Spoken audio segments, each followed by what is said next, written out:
Em Red, temos várias referências dos anos 2000 que você provavelmente não percebeu, desde algumas atitudes meio bobinhas até o modo de se vestir. Hoje vou trazer para vocês todas essas referências. E se você, assim como eu, se sentiu nostálgico assistindo esse filme, bem-vindo ao clube.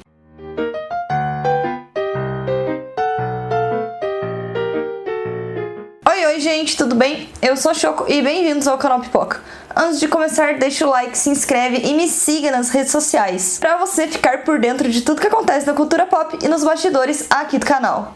Red, Crescer é uma Fera é uma animação da Pixar lançada no começo deste ano, com a ambientação no Canadá dos anos 2000. O legal nisso são as várias referências dessa época que podemos perceber no decorrer da história. Começando com algumas atitudes bem comuns dos adolescentes dessa época, que eram os famosos toques de mão. Não sei se hoje isso ainda é comum, mas quando eu era criança existiam vários. Assim como também existiam muitas conversas por bilhetinhos no meio da aula. Não que eu fosse uma dessas pessoas que ficava fazendo essas coisas. Eu achava isso bem errado. Mas acontecia, porque cá entre nós o uso do celular ainda não era tão popular.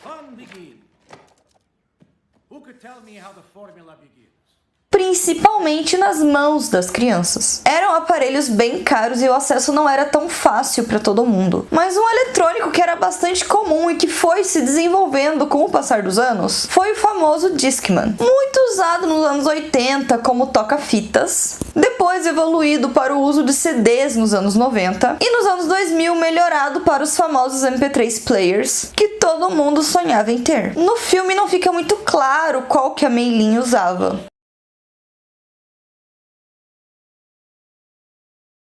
Mas suspeito que seja ainda um desses toca-discos da época dos anos 90. Além do player portátil, também eram bem comuns esses rádios que tocavam CDs. O CD, no começo dos anos 2000, era algo revolucionário na música, justamente porque, diferente do disco de vinil, era mais barata a fabricação e podia ser produzido em larga escala. Isso sem contar que era mais fácil de piratear e em qualquer esquina você achava um tiozinho vendendo CD pirata das músicas que você queria ouvir. Nesse caso, o preço nos mercados eram mais em contas e era bem mais fácil o acesso. Então era bem comum você acabar ganhando um CD de presente de aniversário, de Natal ou qualquer outra data comemorativa que em algum momento você fosse presenteado. Foi justamente uma época que houve uma maior democratização da música, bem longe do que temos hoje, mas já era um caminho que se iniciava. E sobre o assunto tecnologia, como os celulares dessa época eram estranhos, como estamos acostumadas com o modelo de touch e as telas cada vez mais bonitas, é bizarro lembrar que já houve um momento em que os celulares eram aparelhos que serviam apenas para ligar e mandar mensagens, e em raríssimos casos era possível jogar o joguinho da minhoca.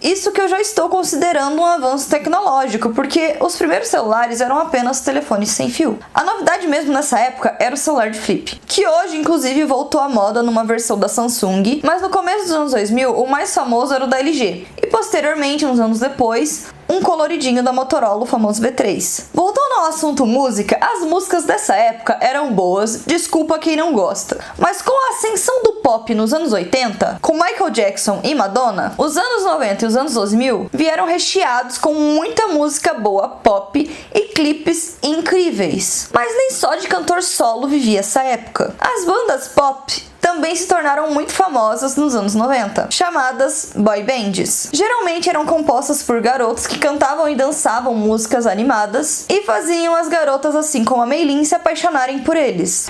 You want it. I want it. You want it. I want it. You want it. I want it. Give me 1, 2, 3, 4. You want it. You went for it.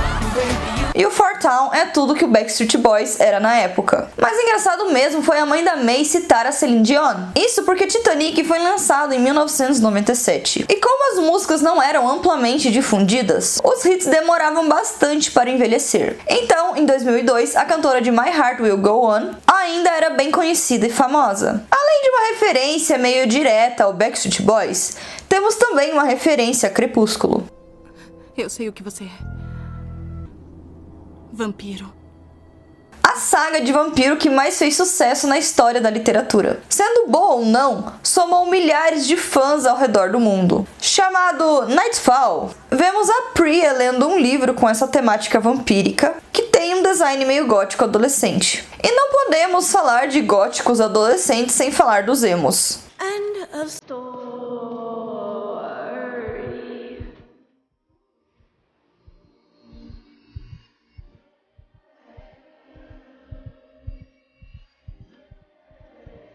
Essa época foi justamente o momento que essa variante do gótico surgiu, e tinham vários adeptos a essa moda. Com uma identidade mais meiga e tímida, mas ao mesmo tempo dark, os emos eram em geral estranhamente fofos. E as músicas emo, elas eram assim, melancólicas, iguais ao sertanejo, só que com uma pegada mais rock, e muito preto. Tínhamos bandas como Simple Plan, NX0, Fresno, Paramore e muitas outras bandas famosas entre os emos nessa época. Agora, saindo um pouco do universo da música e entrando na moda, que modinha brega era essa dos anos 2000, né? Deus me livre as pessoas voltarem a usar isso hoje em dia. Como, por exemplo, aqueles famosos relógios de plástico, as leggings debaixo das saias de colegial, que era algo que eu amava. Eu realmente amava, reconheço, eu era um pouco breguinha quando eu tinha essa idade, mas usei muito pouco. Mas era brega. Presilhas coloridas até que eram fofas. E tinha adesivo colado em tudo quanto é coisa. Broche e também os famosos pins que você pendurava na mochila, que era febre entre as garotas.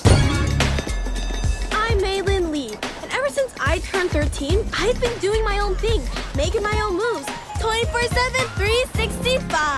I wear what I want, say what I want, and I will not hesitate to do a spontaneous cartwheel if I feel. Além disso, usavam bastante aquele chapéu pescador, que inclusive voltou à moda, horroroso, mas que reconheço que deixava os looks bem estilosos. Tinha também aquele colar de telinha que os emos adoravam usar, pretinho assim, as presilhas borboleta, os tamancos plataforma, as calças de cintura baixa.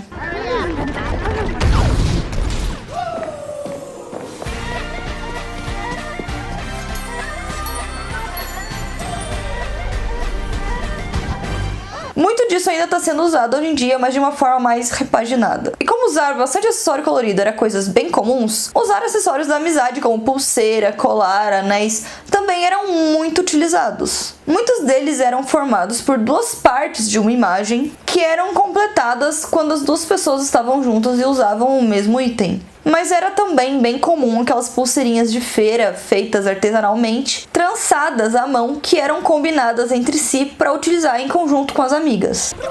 Aí depois disso tudo você me pergunta, como é que você falou de todas essas referências e não lembrou do bichinho virtual, que foi a coisa que apareceu na primeira cena do filme, e também apareceu em todos os cartazes promocionais? Sim, e isso tem um motivo. Justamente por ser a referência mais óbvia de todas, e um dos brinquedos mais populares entre as crianças dessa geração. Isso porque houveram várias variantes do famoso Tamagotchi. Tivemos os originais, que eram caros e raros. Tivemos uma variante chinesa que era muito comum nas lojas de R$1,99 e que todo mundo tinha. Tivemos uma variante de uma grande marca de brinquedos, a Candide, que criou o Bebite, que era revolucionário no gênero. Isso porque, além de poder interagir com outros bichinhos das outras pessoas, eles podiam ter filhos e fazer compras no mercado virtual. Eram muito fofinhos, eu mesma tive 2 desses. E ainda hoje você encontra esses bichinhos virtuais para vender, mas não é tão comum ver crianças por aí brincando com um desses. E essas foram todas as referências dos anos 2000 que eu consegui compilar aqui pra vocês. Se vocês perceberam algum outro detalhe que eu não comentei, coloca nos comentários aqui embaixo pra gente deixar essa lista bem grande. E ficamos por aqui, semana que vem tem mais. Se não aguentar ficar longe, me siga nas redes sociais que por lá eu estou conectado o tempo todo com vocês. Temos live na plataforma roxinha de segunda a quinta, às 8 horas, não perca os horários. E se gostou, se inscreve, curta e compartilhe com os seus amigos, porque tem muita coisa legal chegando e você não pode ficar de fora. Eu sou a Choco, este é o canal Pipoca e tchau!